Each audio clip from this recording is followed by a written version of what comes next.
Chapter 9 Waves.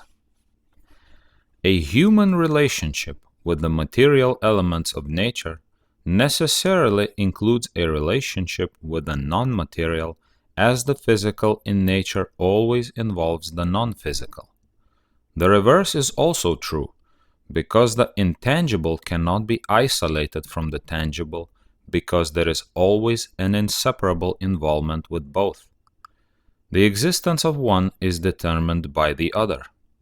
Definitions correctly describing a natural state of existence must always include the zero and one. Waves represent a natural state of existence. Newton proclaimed that light was made up of particles. A century and a half later, the English physicist Thomas Young showed experimentally the wave characteristics of light. It had been determined by physicists that waves were not particles. It was soon concluded that light was a wave and not a particle. A century later, Einstein ascertained that light is made up of photons, which are elementary particles. Since then, physicists have been challenged by the quandary of being unable to explain how particles are part of a wave. Particles are somehow involved with waves, but physicists do not observe them simultaneously. They observe either a wave or a particle, but they are never manifested together. The wave-particle quandary arises from the original perception of a wave having a non-particle involvement. There was an attempt to isolate non-entities 0 from entities 1. This removed the physical particles necessary for an involvement with the non-physical. By not including both the 0 and 1 as an integral part of the wave, nature's binary base necessary for the contrast to define wave phenomena or any phenomena was entirely overlooked. To understand nature is to understand the necessary involvement of both the 0 and the 1. They inextricably depend upon each other for their coexistence existence. To understand either 1 or 0 is to have knowledge of both. Whether we understand it or not, this is the frame of reference for all our patterns of observation.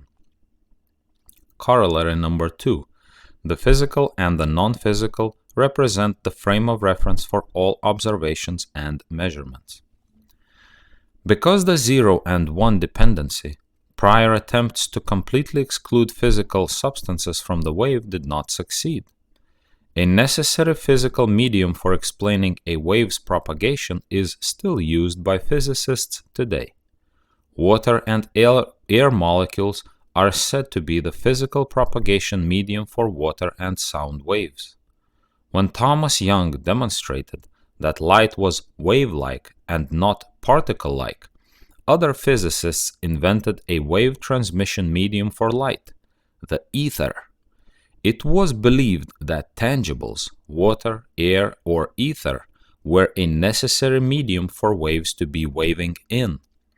When Einstein presented the compelling proof that light contained photon particles, he discarded the necessity of the ether by stating that empty space was all that was necessary for the propagation of light. The contrived and unobservable ether was replaced by a simpler explanation. Once Einstein's work established that light was made up of photons, we could ask, why didn't photons become the medium of light waves in the same way that water and air molecules are the medium for water and sound waves? If air particles are the medium for sound waves, then why not have light particles be the medium for light waves? Instead of this conclusion, when Einstein said the empty space was all that was needed for photons to propagate in, physicists accepted Einstein's claim and never looked back. With this acceptance, they abandoned the necessary of light waves having a physical transmission medium as do water and sound waves. If a transmission medium for water and sound waves had been invented, only to later find out this medium did not exist and these waves were in fact composed of particles of water and air molecules, then what would physicists have done? Would the conclusion have been similar to the one reached for light waves? After discarding the invented medium, would empty space have been accepted as the only medium necessary for the propagation of water and sound waves? This inconsistency between the medium for water and sound waves in contrast to light waves demonstrates the difficulty of reconciling particles with waves. How can light be a wave without the requirement of a tangible medium, while water and sound waves appear to have a tangible medium? Light waves become the sole exception in describing the nature of wave phenomena. How can we remove these contradictions and reach a logical consistency? This discrepancy gives evidence of the failure of the original and present description of waves. Can we find conformity in explaining all wave phenomena? There is an apparent reluctance among physicists to re-examine traditional concepts of waves. The considerable difficulty with wave interpretation suggests an error in the original conception. Let us turn to present interpretations of water and sound waves by closely examining water and air molecules. The energy, motion of water waves is transferred from one water molecule to another and is perceived by the motion of ascending crests, creating the adjoining descending troughs. The filling of a hole above crests creates a hole below troughs. More water above necessitates less water below. Sound also transfers energy, motion, from one group of air molecules to another. This yields a combining of molecules resulting in their compaction crest. A compaction crest is a together phase for air molecules resulting in an apart phase of an adjoining refraction trough. A together phase always yields an apart phase, and conversely. A relevant question becomes, what is the energy, motion of this matter, water and air molecules, using as a medium for its propagation? For any form of matter to have motion, energy, it must be derived from the medium of the non-physical, empty space. If physicists accept the generalization that photon particles propagate in empty space, then why not accept the generalization that water and sound particles also use empty space as the medium for their energy propagation? Current wave theory states that water and air molecules are the medium for wave propagation. More clearly stated, however, waves represent water and air molecules changing use of the medium of empty space for energy propagation. Which is the better description? This now matches the light wave description of photon particles using the medium of space for their energy propagation. A wave exhibits the physical's use of the medium of empty space for all of its motional energy propagation. A wave is the continual changing relationship of the non-physical 0 to the physical 1 during the physical's motion. Is the wave a continually shifting geometrical pattern of the 0 as the 1 uses it for motion? Is it an entity's 1 use of the 0 entity that explains the fundamental creation of the wave phenomena of crests 1 and troughs 0? Are these crests created by particles filling space and the troughs created by particles emptying space? If this explanation is correct, then all physical motion is a wave where the one is using the medium of the zero to reach a positional transfer of its energy motion to other objects. In sound and water waves, the energy of emission motion is transferred at the point of absorption that results in the filling of crests 1 and the emptying 0 of troughs. The input of energy absorption for an object, water and air molecules, results in the object's energy output, wave of emission. The absorption input generates a wave with the emission output, energy, motion, of an object, leading to another absorption input to emission output for another object. The wave is continuous in the sense that the wave's motional energy is continuously transferred through absorption from one object to another.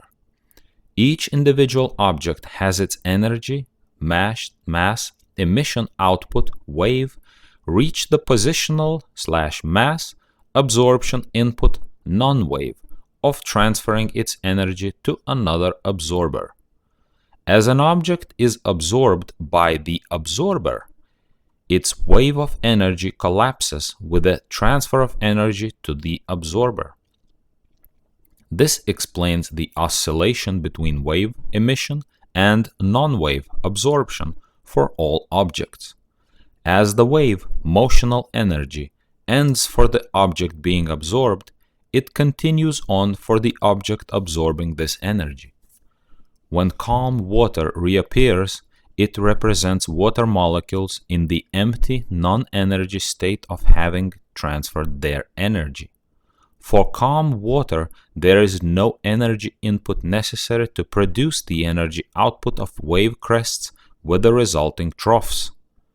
From the beginning, there was a general failure to recognize that a wave exhibits a duality between the zero and the one. Instead of the one being the medium for the wave, the zero is the medium for the one. The wave cannot be separated from particles and the world of matter. The wave is a combination of both the physical and the non-physical in transporting energy, motion, from one object to another. This corroboration is expressed in the undulation between crests 1 and troughs 0. To repeat the wave definition from Chapter 6, a wave is the motion of matter using the field of nothing for its propagation. In other words, a wave is the energy/mass of emission used to reach the positional/mass of absorption. This new interpretation eliminates the present confusion, but it does require a fundamental change in thinking. The great mental block to this change in thinking is the indifference or insensitivity to the intrinsic nature of the zero. The inadvertent exclusion of the zero has created a faulty definition of waves. Instead of inventing a wave with a physical medium and no particles, reality is better served by a wave with particles, one, using the nothing, zero, of empty space as the medium for the particle's emission. The interdependency factor between the 0 and 1 involves both the 0 and 1 for any identification process. Corollary number 2. A wave is the emission stage where the physical has motion through the use of the medium of nothing. To picture the nature of waves is to see the relationship of particles, any object, with the zero of non-particles. A goal of science should be to match physical and non-physical theory with physical and non-physical reality. The problem in making this match has been the inability of integrating a wave into the stage of emission. A wave is the emission stage used in reaching absorption. At absorption, the wave collapses and is reborn through the absorber. the object that absorbed the energy. This transfer through absorption creates a new wave of emission. A wave input, energy input, creates a wave output, energy output. The attempt in physics to force upon motion a position, a simultaneous occurrence, is the primary source of the inability to see the dual stages of nature. Recording is an absorption process reached through the wave, emission. Emissions, waves, are not a direct part of human experience. Motion, wave, can be understood, but is indirectly perceived through the direct recording of absorption, for example, looking. To look is to record with absorption. The use of our sensory perception is an arrival at positional absorption. The continuous out-of-position process of motion, wave, has ceased for the object absorbed. A wave is only indirectly perceived through the direct perception of a rapid series of positional events of particle absorption. This presents a reason for our difficulty in perceiving waves and particles together. We can only perceive a particle and not its motion, wave. When particles are absorbed, this ends the emissional wave process. A wave, a particle's use of zero medium, leads to an absorption event. Human observation, absorption, requires a termination of the wave. A wave is the physical's use of the medium, field, of nothing to arrive at any position. For example, the wave moves things, one, to the zeros of the mind through the zeros of our measuring devices. A wave is the one's use of the zeros medium to reach a particular location. Because of water's resistance to being compressed, a water wave transfers its energy of motion in an up and down transverse fashion. Where a water wave cannot go, forms a path to where it can go, filling the space above. Instead of the same water moving along with the wave, the energy of motion is transferred from one section of water to another. The apparent movement of a crest is the flow of energy, motion, from one set of water molecules to another. Water waves move largely up and down. The direction of the wave's transfer of motion from one water molecule to another is forward. Because air molecules can be compressed, their motion is longitudinal, or in the same direction as propagation. In both sound and water waves, it is energy, motion of matter, being transferred from the object to another. Emission to reach absorption, point of energy transfer, and a new emission. If crests are the physical part of the wave, water and air molecules, then what are troughs? When water fills, one, the space above with a crest, it creates an emptying zero process below, the trough. Again, there is this dependency factor behind all universal action. To have a crest, one, and a fill, there must also be a trough, zero, and an empty. A wave is an effect of the binary world. The wavelength represents the size of the zero that is involved in the one's propagation. Motion for a single particle is a continuous cycle of filling, crest, forward, and emptying, trough, behind. This continuous nature of wave is in opposition to the wave's collapse when the object of the wave is absorbed. With its collapse of motion, wave, the single particle is no longer isolated and is absorbed by another structure. The wave, motional energy, is discontinued for the object being absorbed and continues for the object doing the absorbing. Why a wave encompasses a wide and large area while a particle is more finite and point-like has always been a mystery. The mystery is easily solved by including both the particle 1 and the medium 0 it is using for propagation, emission to reach position absorption. The focus of our thinking has been on tangible objects without regard to the intangible field 0 necessary for the object's propagation and identification. When one looks at a finite local object, it is defined by the borders of the infinite non-local nothing next to it. To look at particles is to eliminate the emissional wave because looking is absorption where particles become stationary in the mind.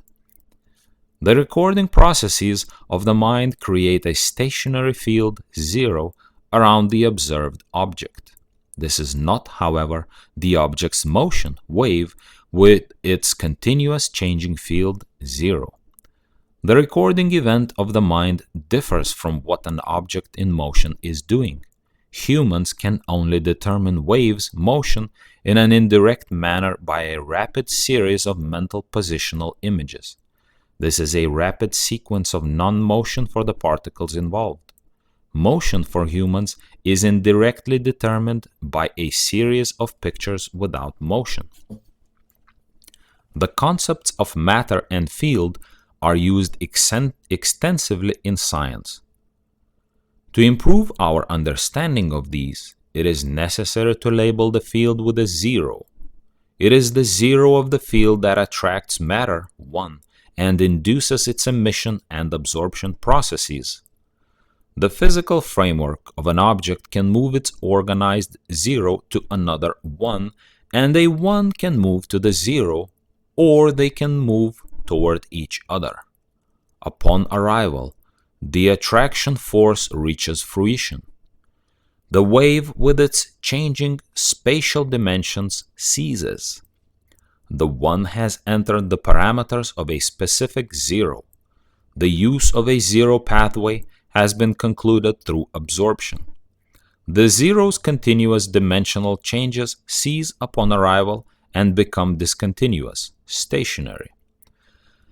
The problem of interpreting the wave is linked to the problem of the counting board. Since the invention of the symbol 0 for the empty column, the role of the 0 in nature remains obscure. The physical's companion of the non-physical has gone largely unnoticed.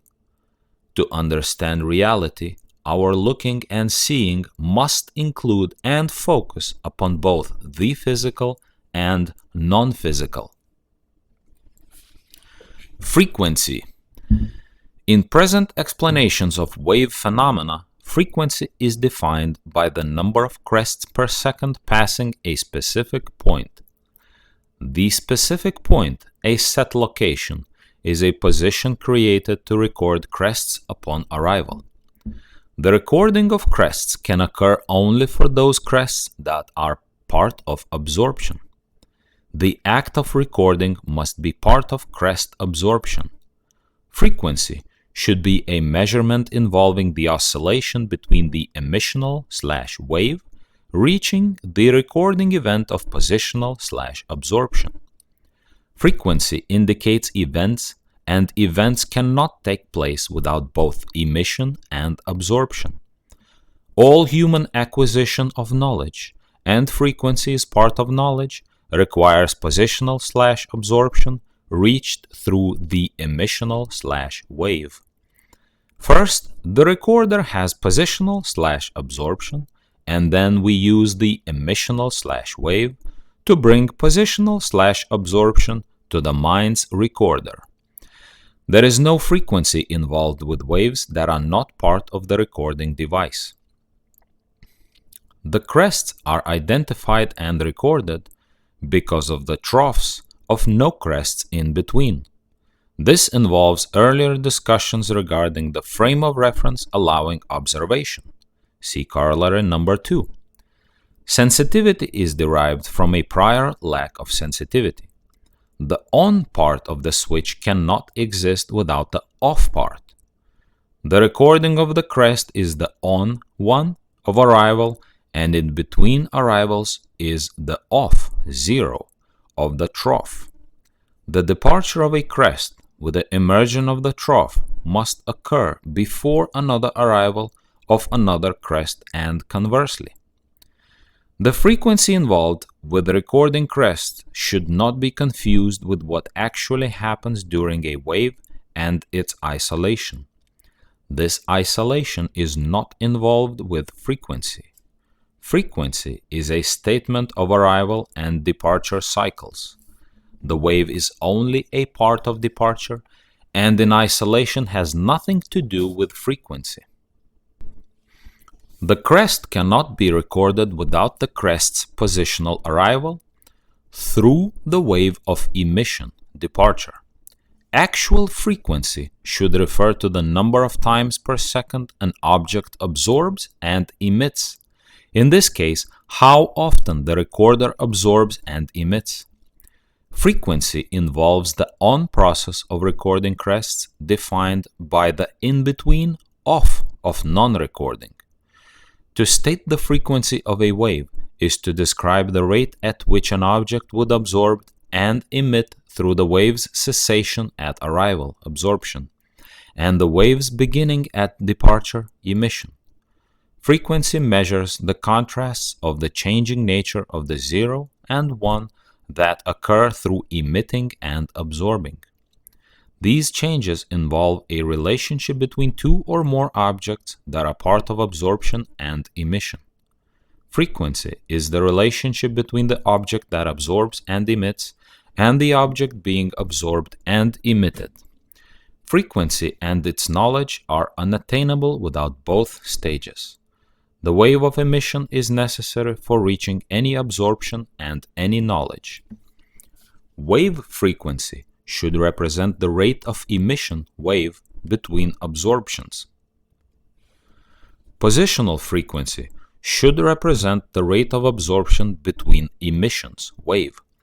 Frequency is a part of both the wave frequency of emission and the positional frequency of absorption. The prime aim of this discussion is to show that whenever the concept of frequency is used, it involves both the stage of position, absorption, and the wave stage of motion, emission. The term wave frequency is incomplete because it implies the emissional wave process without including the positional absorption process. Wave frequency should indicate the rate of emissions between absorptions. If the phrase wave frequency is used, its applications should be with the oscillating processes of the emissional/wave and positional/absorption. The process of filling and emptying during the wave is not the same as the final process of the completion of an empty and a fill for objects. The fill and empty during motion is an object's continuous creation of the disappearing 0 forward and the reappearance of the 0 behind. The motional wave is used to complete the process of the stationary matter state of the fill and the antimatter state of the empty. The continuous filling forward and emptying behind by an object during motion is discontinued with a cessation of the motion necessary to arrive in the whole. A fill also completes the emitting phase with a complete emergence of the empty condition.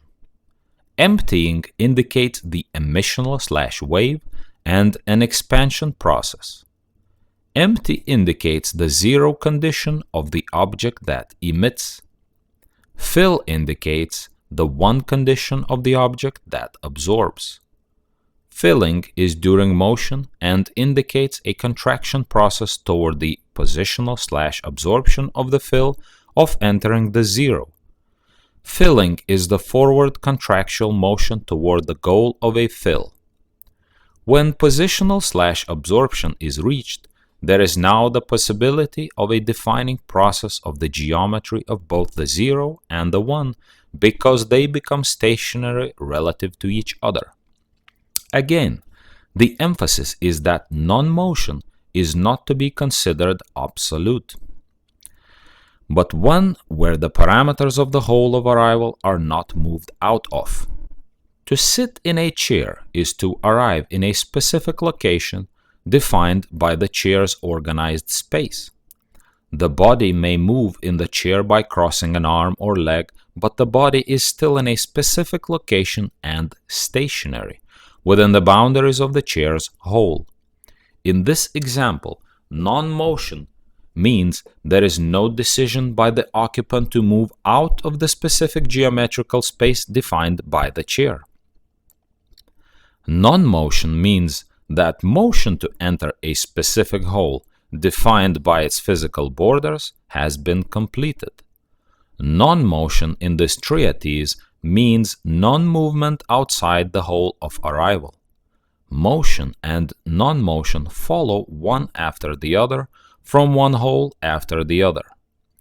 It is the entering and leaving of zeros that allow the opposites of motion and non-motion to exist. As always, the existence of both is necessary for the contrast allowing their definitions. Destructive interference. In this discussion, it is important to refer to the accompanying diagrams. For hundreds of years, it has been taught that when waves come together, where the troughs of one wave fit into the crests of another, there is an interference causing a cancelling or a destruction of the wave. Diagram 1 illustrates this with respect to the coming together of two water waves. The diagram appears to show correctly that when the crests of one wave fit into the troughs of another wave, the effect is calm water. When two sound waves come together, where the compactions crests of air molecules of both sound waves fit into the refractions troughs of both waves, it is interpreted to be a destruction of sound with silence as the effect. Present interpretations also state that when the crests of light waves enter the troughs of light waves, there is also a wave destruction with darkness as the effect. This is standard textbook instruction. Let us discuss this interpretation by first examining water waves and begin with this question. Is the relationship between crests and troughs enough to describe wave geometry and a wave's involvement with other waves? To answer this, let us inspect a water wave or any wave through the complete use of the 0 and 1 frame of reference necessary for all observational definitions.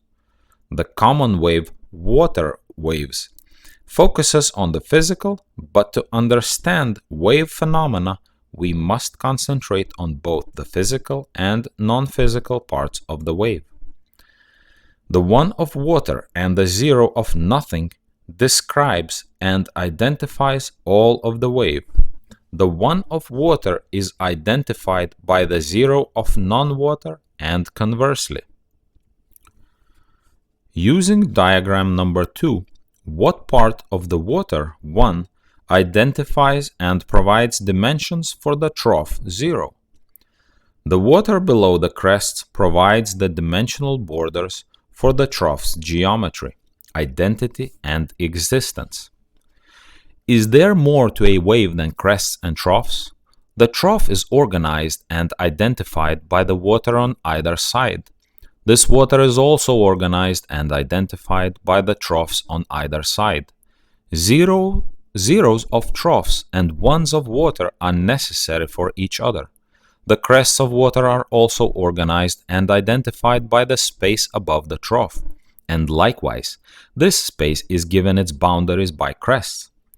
1s of crests and 0s of space above troughs are necessary for each other.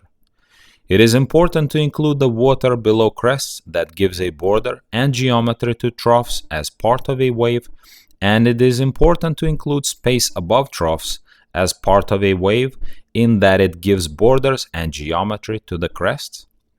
If these areas are not part of the wave, then why do they involve a sailing vessel when failing from the top to a crest to the bottom of a trough? What part of the wave provides the crest its geometry, identity, and existence? It is the space above the trough and between crests that provides borders for a crest's existence and identity. There is much more to a water wave than crests and troughs. A comprehensive conception of water waves must include all of the somethings 1 and nothings 0 composing the waves. It may be said by some that these areas are not important when discussing a wave and interference.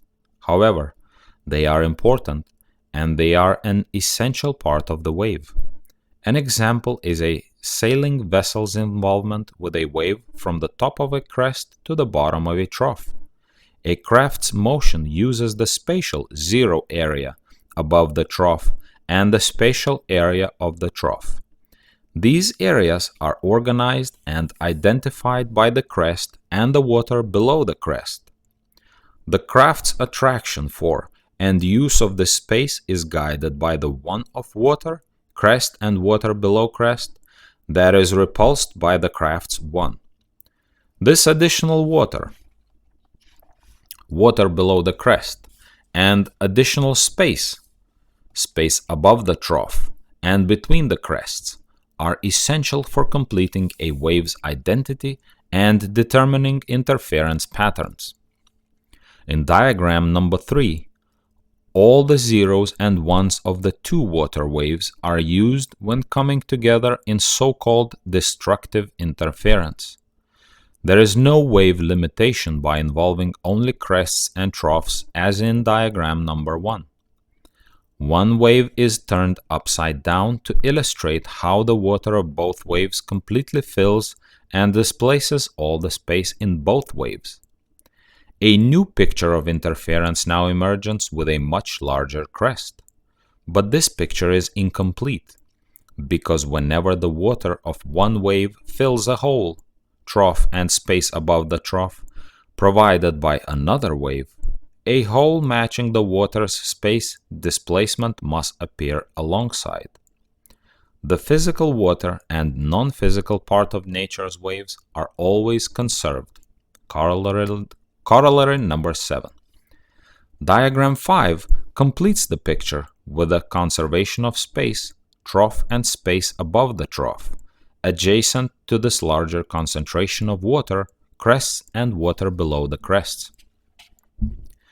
The space and water essential to the wave are greater than crests and troughs.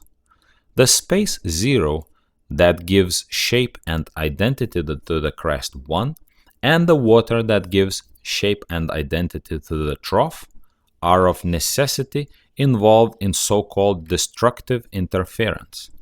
Instead of interference causing wave destruction, there is a rearrangement of zeros and ones that make up the wave.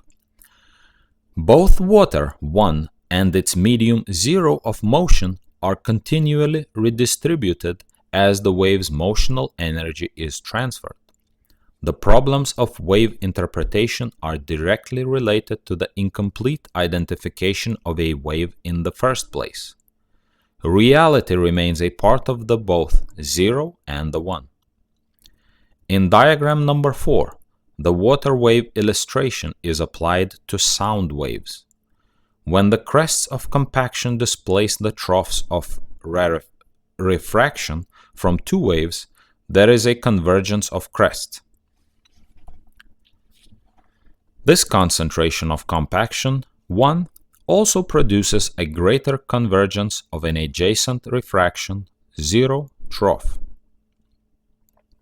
Instead of wave destruction, there is a change in the size, shape, and distribution of both the crests of compaction air molecules and the trough of the adjacent nothing, rarefaction.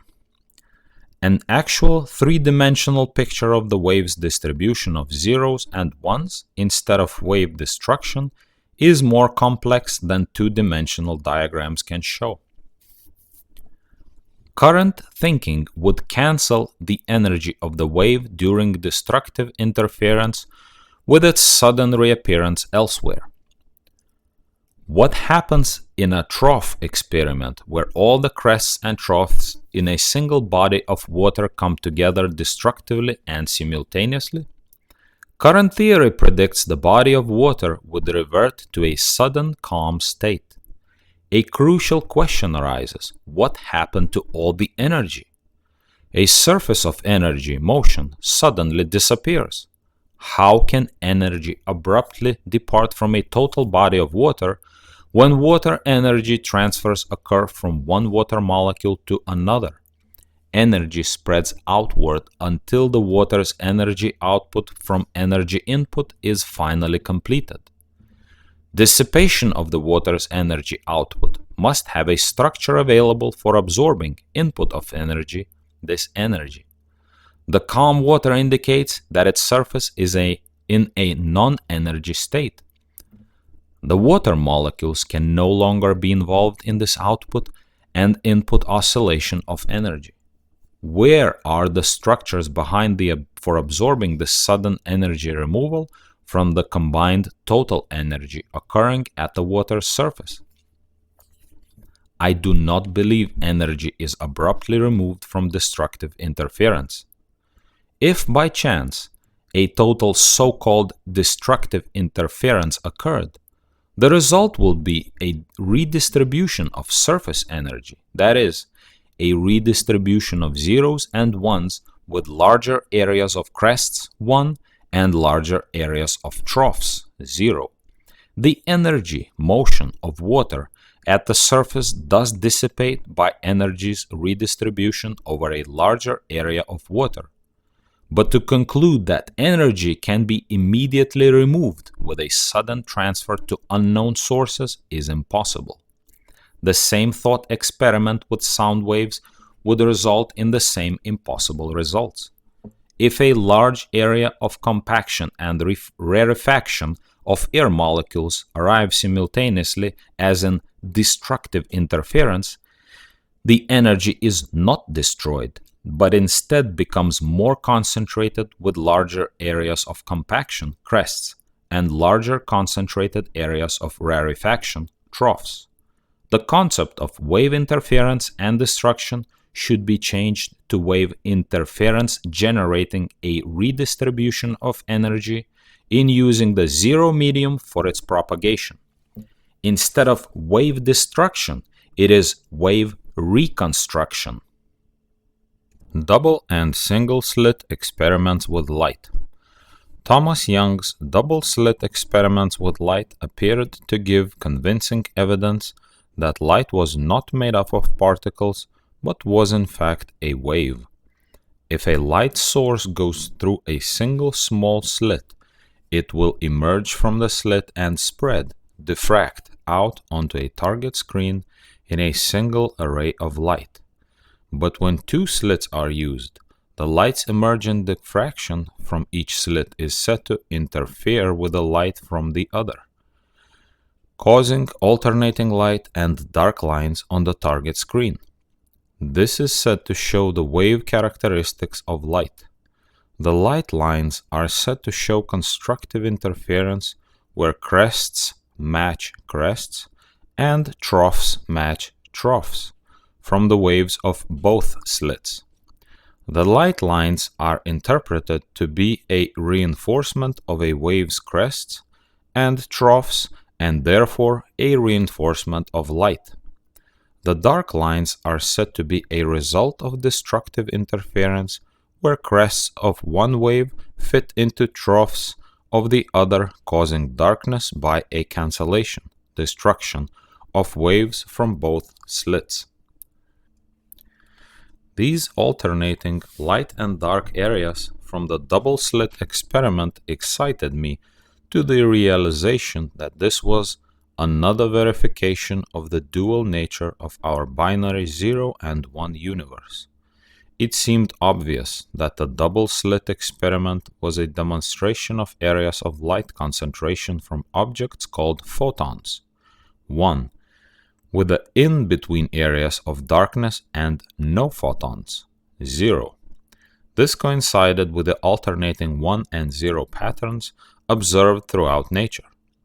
It was a major verification for a wave being a composite of the changing oscillating patterns of both d0 and 1. In shining a light through a single slit, it produces a single area of light on the target screen. This single area of light also demonstrates the necessary frame of reference of the 0 and 1 for all observations. The light area is the arrival of photons 1, which is identified by the darkness 0 that surrounds this light. The double slit's difference is only that the 1 of photons alternates with the 0 of no photons. All defining processes involve both 0 and 1. Darkness in the single slit experiment and darkness between light lines in the double slit experiment both represent the 0. But present explanations of destructive interference have the 0 darkness in single and double slit experiments caused by different explanations. Darkness in the single slit experiment is from light particles not diffracting far enough to take these paths, 0, to the target. The darkness of single slit means the pathway from the slit to the 0 of the target screen never had the availability of a light particle. In the double slit experiment, there is the availability of light particles from both slits, but destructive interference, crests meet troughs, is said to cancel the light and produce the darkness between light lines. Somehow, the photons of the cancel light wave reappear in the light lines.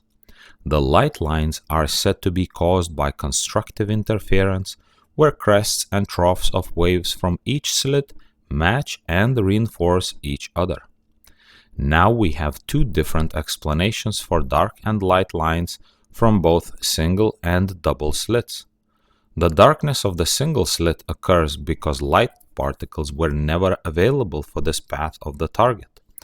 Darkness of the double slit is said to occur because of the destruction of light waves, which somehow cancel light particles.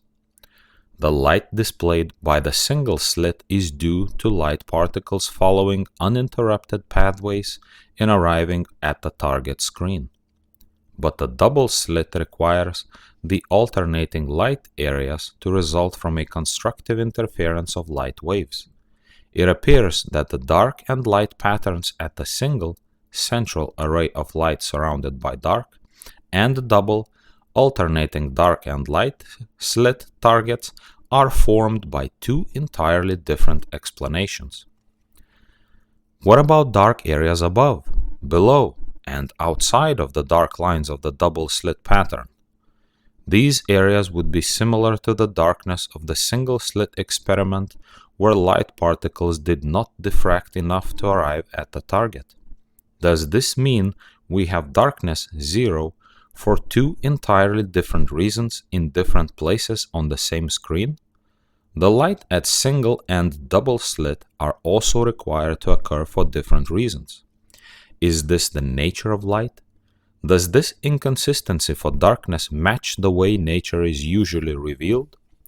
Let us answer this by representing a light wave as photons 1 and the 0 medium field.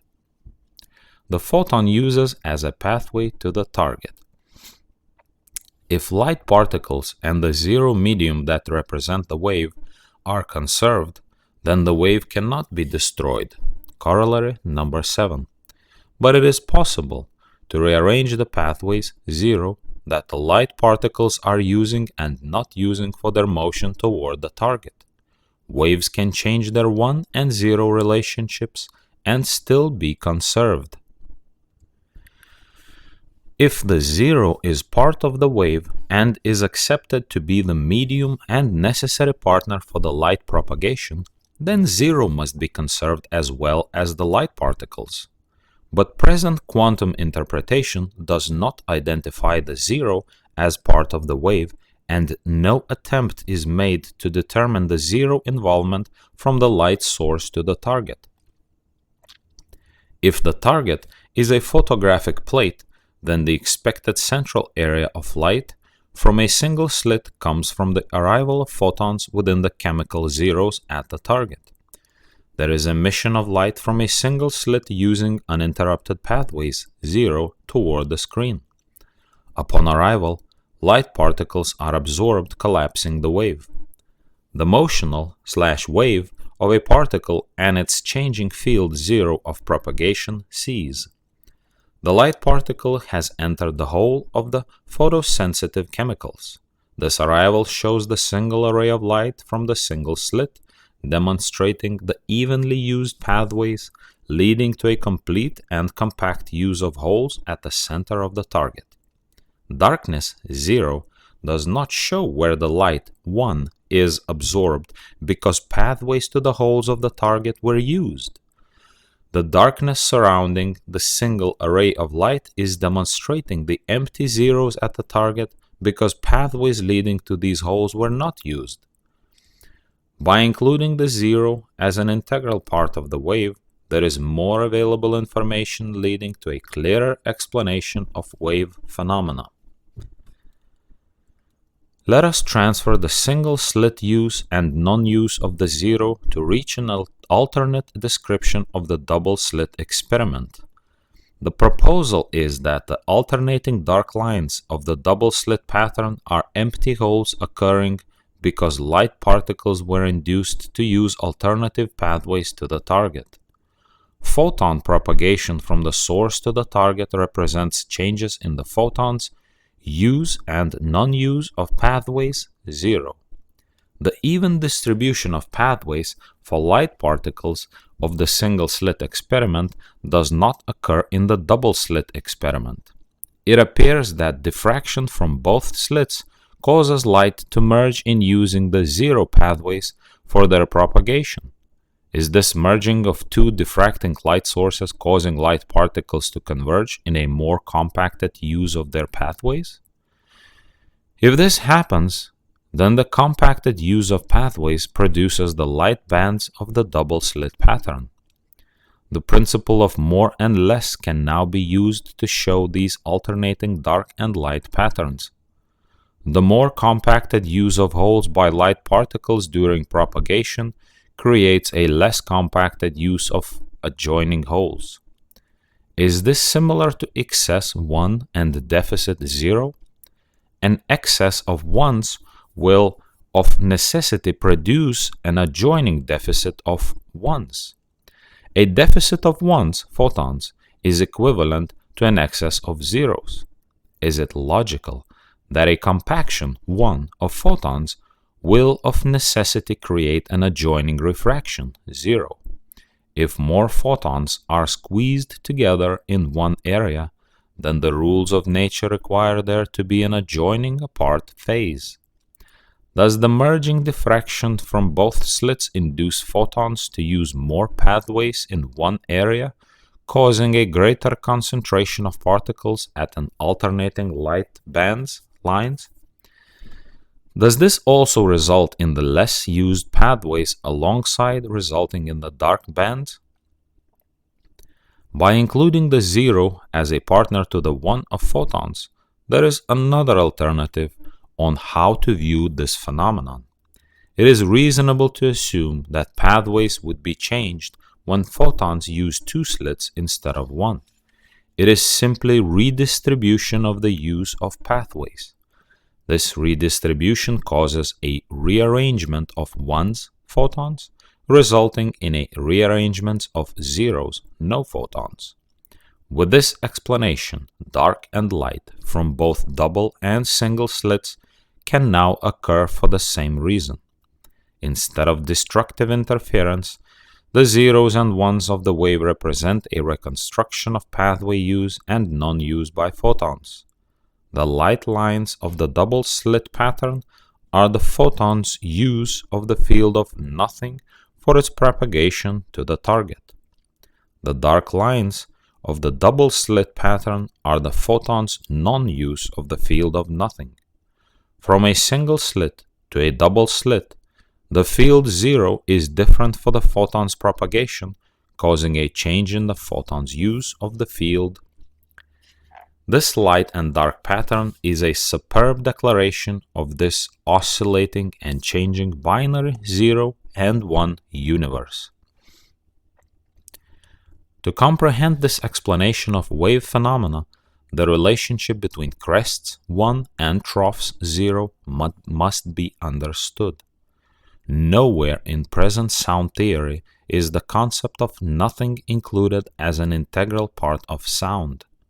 Scientists allude to the physical alone by saying that crests and troughs are a compaction and refraction of air molecules. This same problem is involved with other types of waves. The function of nothing is never stated. But as always, there is a compaction and refraction of nothing, 0. Today, attention is directed to the presence and absence of the physical without including the presence and absence of the non-physical. There is no explanation given for the function of the 0. This has led directly to a misunderstanding of the nature of waves. The difficulty of interpreting waves is increased by limiting a wave to crests and troughs. The failure to identify all the zeros and ones as a part of the wave has been a central error of wave interpretation. In diagram 3, instead of destructive interference of water waves, there is a rearrangement of the wave with larger areas of water 1 that involve crests and water below the crests. Diagram 5 has included the space 0 of troughs and space above troughs. All this space is necessary to give definition to water crests and to the water below the crests. It is possible that this incomplete description of water waves has led to an incomplete description of light waves. Has this led to an erroneous wave interpretation of the double slit pattern as well as light waves, or how any waves are viewed in general? Is the double slit pattern merely a rearrangement pattern of zeros and ones that are involved in all natural phenomena? What about waves and constructive interference with waves? Constructive interference is limited to waves coming together with a crest of one wave coinciding and reinforcing the crest of another wave. And simultaneously, the trough of one wave is coinciding and reinforcing the trough of another wave. Would our view of constructive wave interference change if all the ones and zeros of a wave were included? More ones and zeros exist by including the geometry and organization of water below the crests and space above the troughs. Why not include this enlarged model of a wave and return to the drawing board? Instead of wave destruction, there are new forms of construction. It does not matter how waves come together.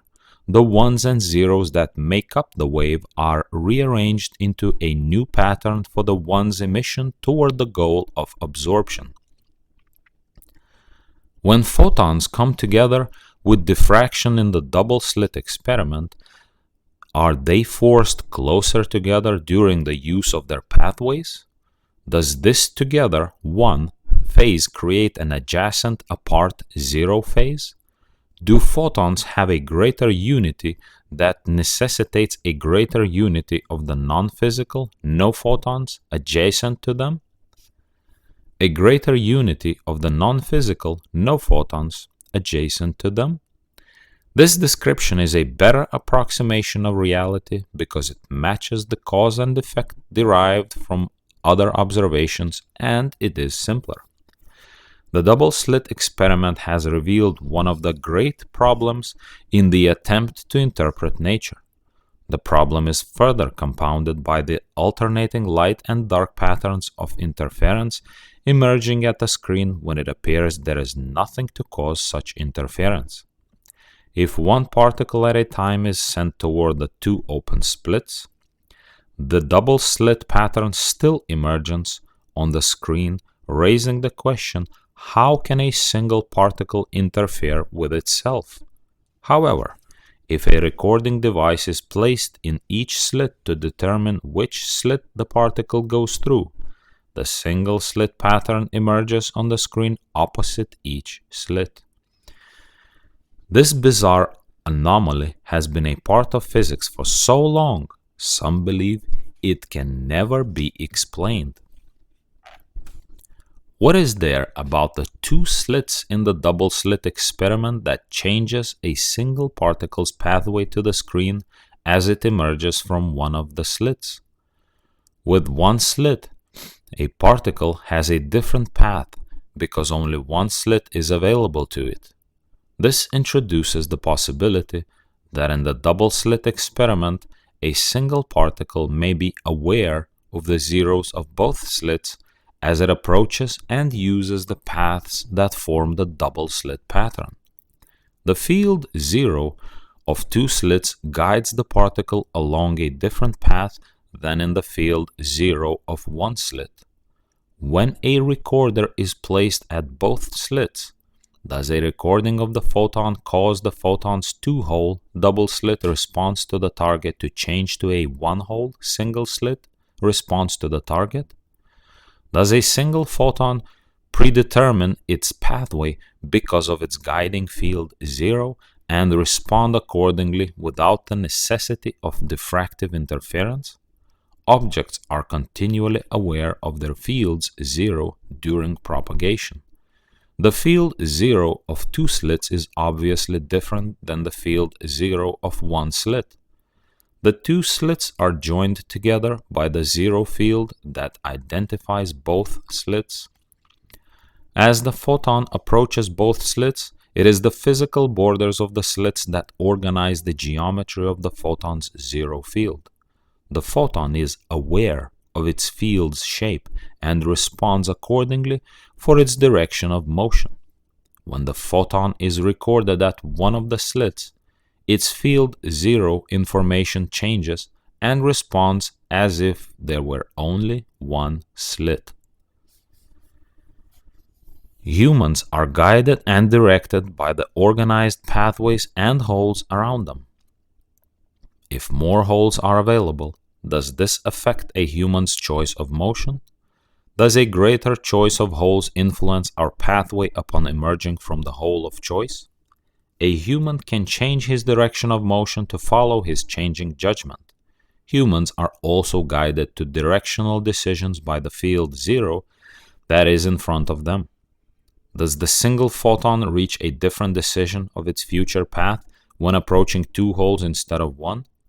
Are particles as well as humans aware of the organized zeros they use for propagation, and do they react differently when confronted with a difference? Are objects other than humans capable of reacting differently when confronted with different combinations of zeros? As the photon 1 begins its propagation from the light source, it may be aware in advance of its directional decision after emerging from one of the slits. This is because its 0 pathway is part of the 0 involved with both slits.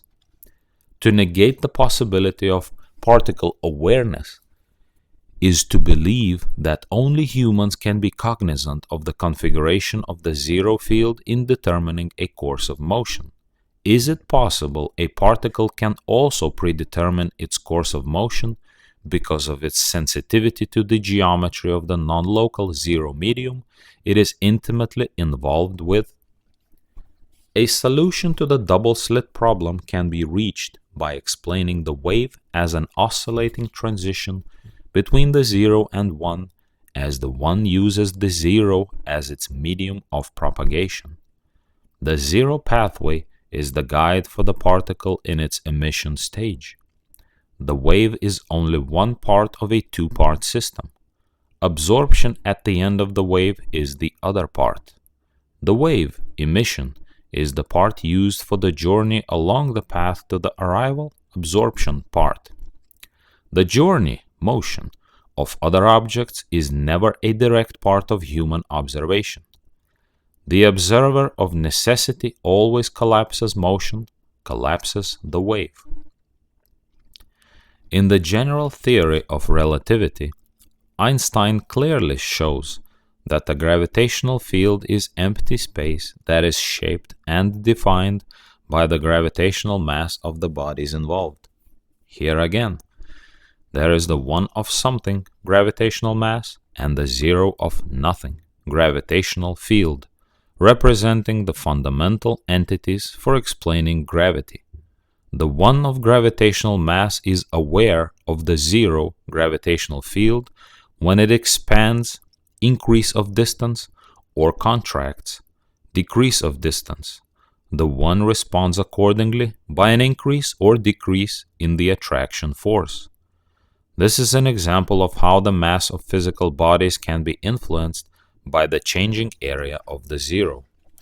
This shows the possibility of an object's sensitivity and different reactions to changing fields of space. To change from 1 slit to 2 slits represents a changing field 0 for the particle involved. The principle of the binary 1 and its 0 field can be extended to explain all natural phenomena. To place the 0 into the model of a field is the key to understanding waves. The field of nothing directs the motion of all objects. The difficulty in viewing the wave begins with the initial perception of a separation of particles from waves. Physicists must set aside the question of how a particle can be in a wave. The solution is to remove the separateness by uniting the particle 1 and the medium field 0 that the particle uses for propagation and occupation. The correct perception brings the 0 and 1 together in one unified concept. Their mutual dependency requires this togetherness. The existence of one depends upon the other. Any approach to the reality of nature uses as its basis of interpretation both zeros and ones. A wave cannot exist as only a 1 or only a 0. All waves require this binary foundation, as does every phenomenon of nature. Theoretical physicist David Bohm modified Schrödinger's wave function by attaching a real electron to a wave. This wave has been named a pilot wave because it pilots and guides the electron in its motion. Bohm's modification incorporated both a wave and a real particle into a unified explanation of each. A real particle is involved with a wave instead of Schrödinger's wave function interpretations that require ghost particles to exist everywhere and nowhere. Bohm's mathematical model brought reality back to quantum theory, which could then be explained with real objects, electrons. Nevertheless, there appeared to be no way to explain the pilot wave. The pilot wave reveals its existence indirectly by how it influences the electron. Necessarily, the pilot wave connects to the electron because it shepherds its motion. Because the pilot wave is said to be invisible, physicists are perplexed by how something invisible can guide an object. The pilot wave is required to instantly change its shape whenever physical changes occur elsewhere. This invisible wave somehow communicates its changing shape to the electron, causing it to alter its motion. Bohm refers this invisible guiding force of the pilot wave as a hidden variable. Bohm named the guiding force of this hidden variable the quantum potential. The quantum potential provides the electron with the awareness necessary for its motional decisions. The challenge of the hidden variable theory is to expose this hidden variable. Bohm claims there is something other than local physical concepts that have escaped attention. It is postulated that the hidden variable involves non-local aspects as opposed to local finite physical objects. the concepts of local and non-local match the necessary opposite concepts for any defining process. Corollary number 9. It is said the electron is somehow attached to this hidden variable because it provides the electron with the information necessary for its propagation. At this point, the reader may have some clues on how to explain Bohm's modification of the wave function. The hidden variable theory is an important corroboration of the principles introduced in this treatise. The challenge to every interested observer is to reveal the hidden variable. What has Bohm done? He has introduced a guiding wave and then connects it to a real particle, an electron. Bohm's invisible pilot wave is actually the zero of the invisible nothing that has always been necessary for the directional motion of the physical world. The hidden variable is the zero field. As discussed in prior chapters, the zero provides the guiding path for the emission motion of not only electrons, but for the physical part of all structures. Whenever there is a physical change, it instantly changes the non-physical because the physical provides the geometrical borders for the non-physical's shape and form. The geometry of both the 0 and 1 are mutually dependent. A change in the 1 instantly changes the shape and form of the invisible whole defined by the 1. The changes of the 0 pathway give information to the 1 for its motion. The electron 1 immediately determines the 0 of where it can go, attraction force, because of the 1 of where it cannot go, repulsion force. The 0 is the new field introduced by Bohm as a pilot wave. The hidden variable is used for all physical action. It seems remarkable that the 0's function is still hidden when the physical's use of it is so open. A problem for physicists is that in order for the pilot wave model to work, the changes in the pilot wave require instantaneous recognition by the electron.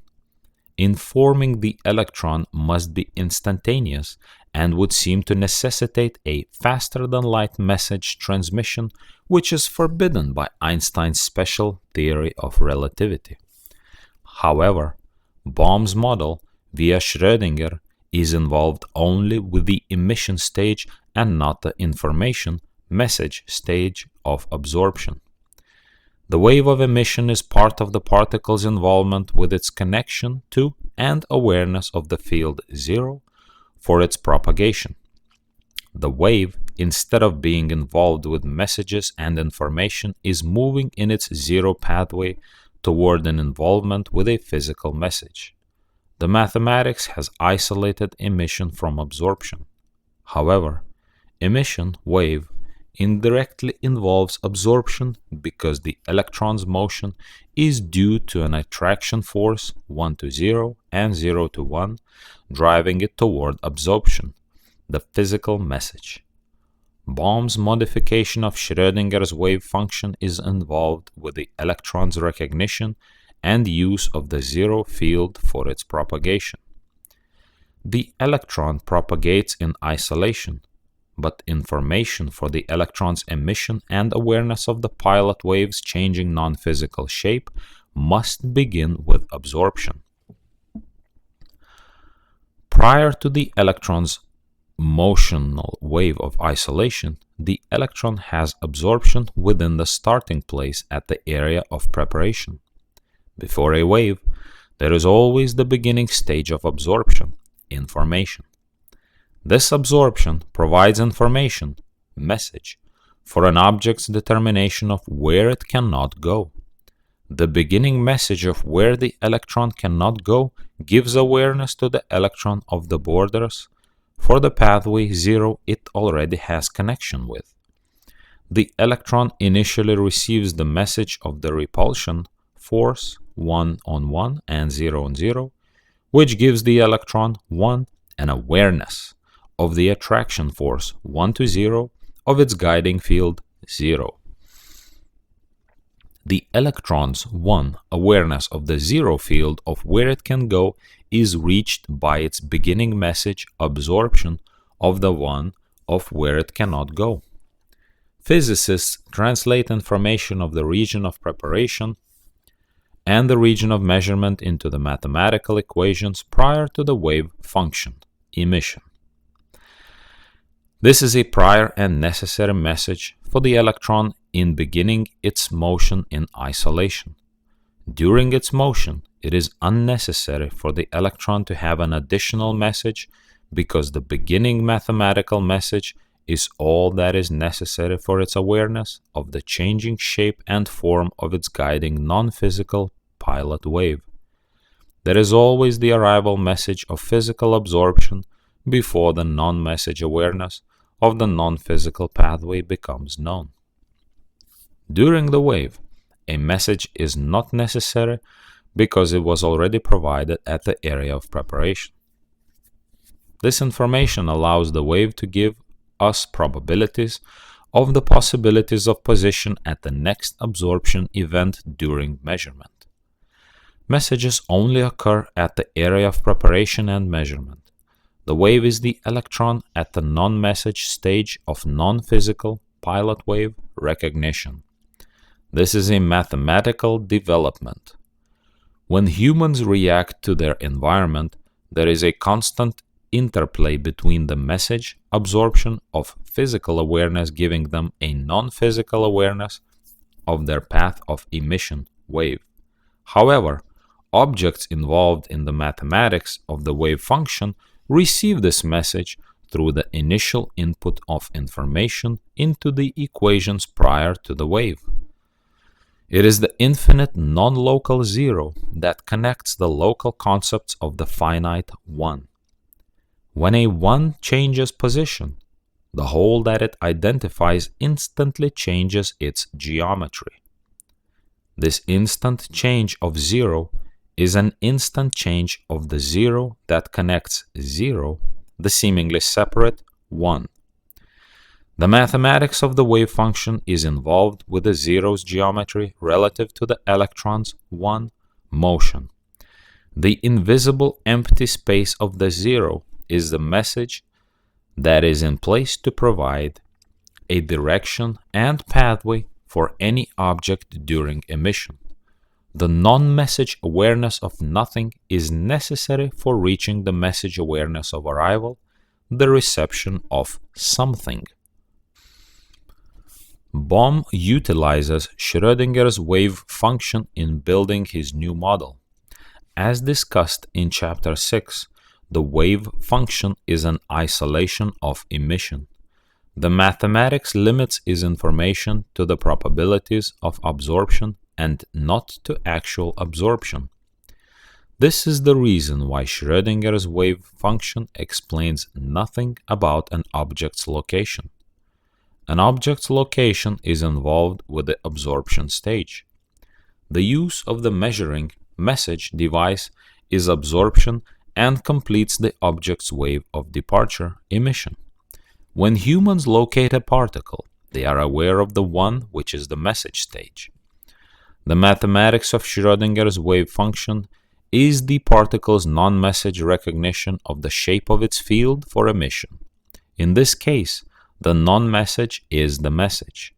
The wave function field message requires no arrival because the field is always connected to and part of the particle, electron.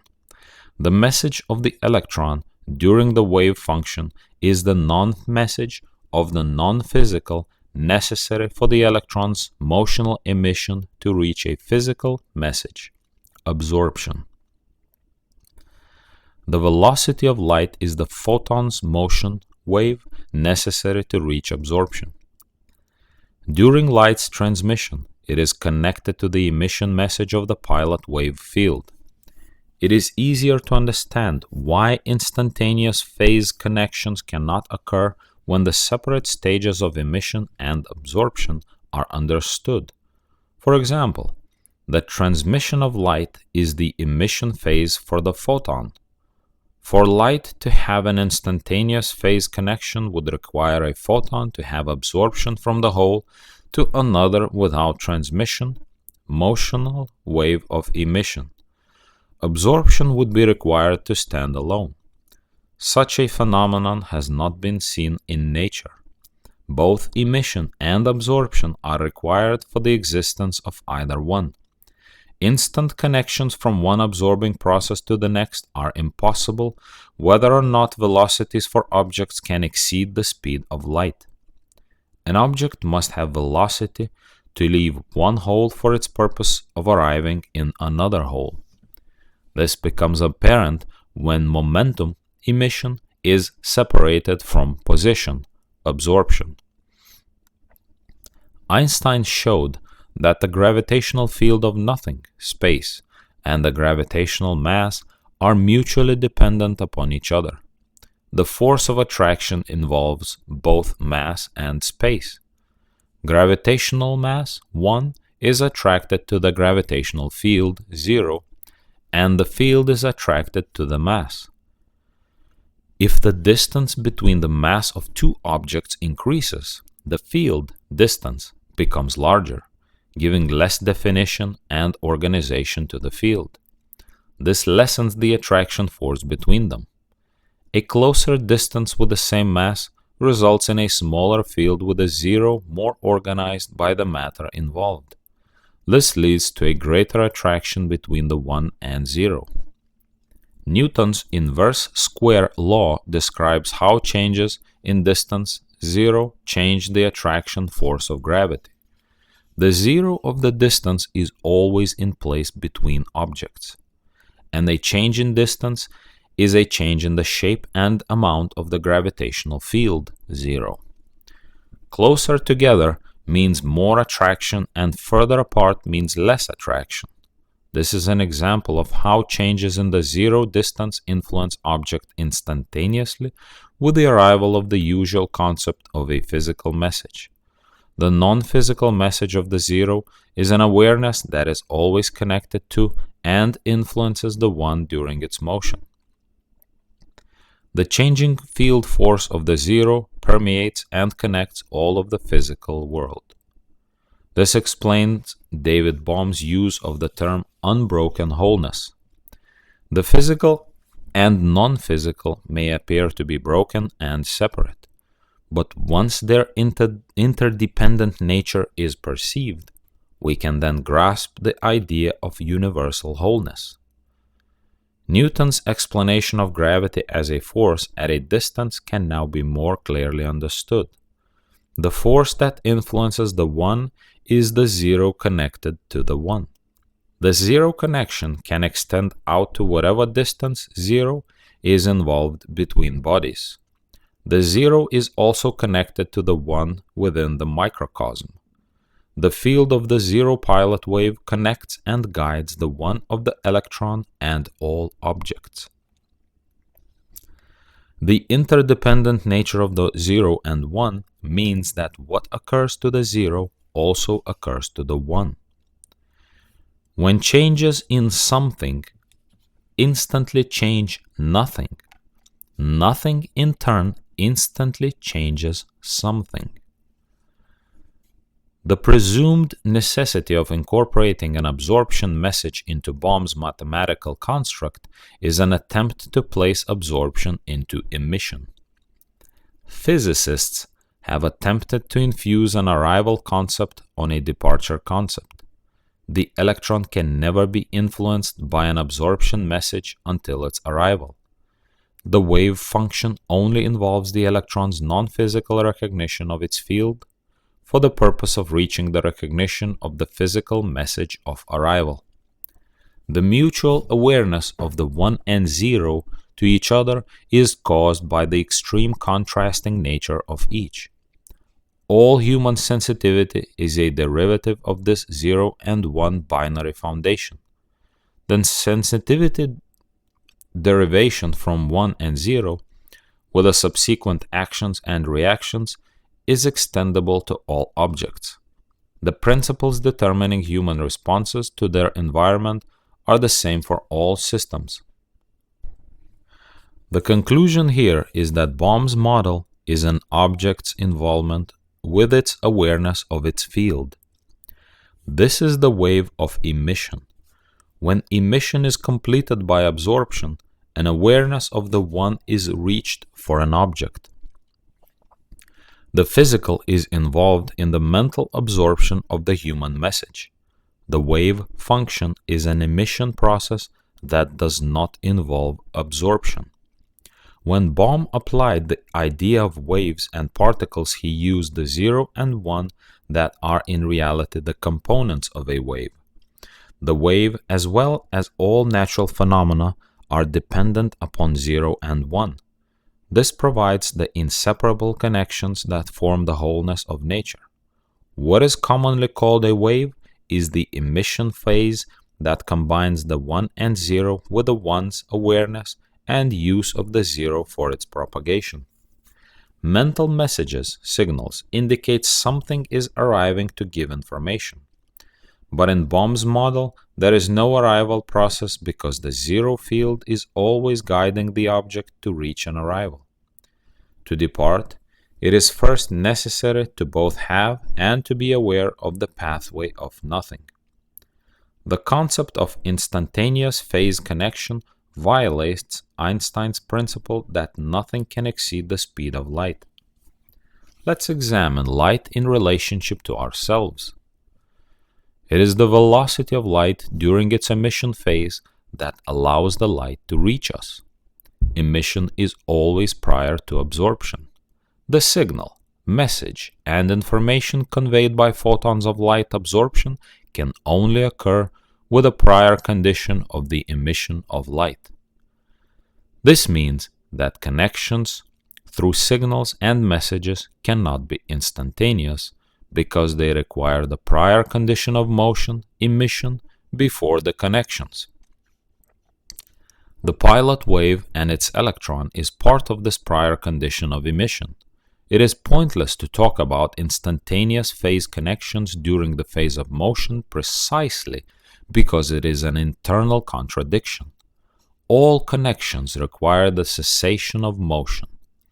Bohm's model is an involvement with the object in motion, emission, which is prior to the arrival of the physical message. To claim instant physical connections, absorption, during motion is an attempt to make the process of arrival simultaneously a departure process. The electron is guided by the path of the pilot wave and will not be part of a message until the electron is part of absorption. Being part of the wave is a non-physical awareness stage prior to a physical awareness stage, absorption. A message is a physical defining process, and Bohm's model is part of the non-defining stage that is always a prior condition. The field of the electron is the non-message and non-information stage required to guide it to the message and information stage. This is another example of the off being necessary to know and reach the on, and conversely. Bohm is involved with the off phase. There is no violation of the speed of light limitation because there is no direct involvement with a physical absorption during the wave. To understand cause and effect, it is essential to be aware of which stage is occurring. With Bohm's model, there is only departure and the non-physical message stage. The arrival and physical message stage is not included. The pilot wave is also applicable to the single particle and its approach to the double slit. 2 slits compared to 1 slit changes the geometry of the field, pilot wave. The photon attached to the field instantly recognizes the availability of 2 holes in its approach. Is the photon's decision for a pathway to the target predetermined by its awareness of the 2 non-physical paths presented? Perhaps the premise of interference due to diffraction after passage through the slits is wrong in determining the pathway to the target. Or do single particles react differently than do particle combinations of light waves? If true, this could explain why recording devices placed at the slits cause the particle, when recorded, to seek a path to the target provided by a single slit. The recording of a particle represents an absorption process for that particle. Absorption collapses the wave, providing a physical message for changing the particle's reactive awareness of its field, zero pathway. As the particle emerges from the recorder with information of its new field, it reacts accordingly. The particle emerges from the recorder as a new wave of emission with a new non-physical pilot wave awareness. A physical awareness response at the recorder provides a changing non-physical response for its approach to the target.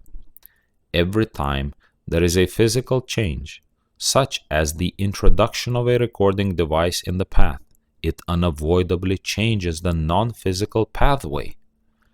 All objects, including particles, appear to be attached to the non-physical and respond accordingly to any physical changes that determine the zero's geometry.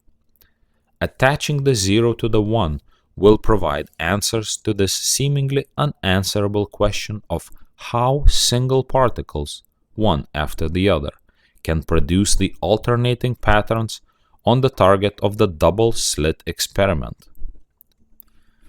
Awareness of the physical and non-physical are simultaneous. At absorption, a physical recognition is joined with a non-physical recognition. A non-physical recognition is necessary to begin another wave of emission.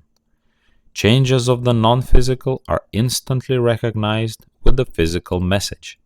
The physical one message of absorption is reached through energy, motion, input. The accompanying non-physical recognition provides the information necessary for the energy output of emission.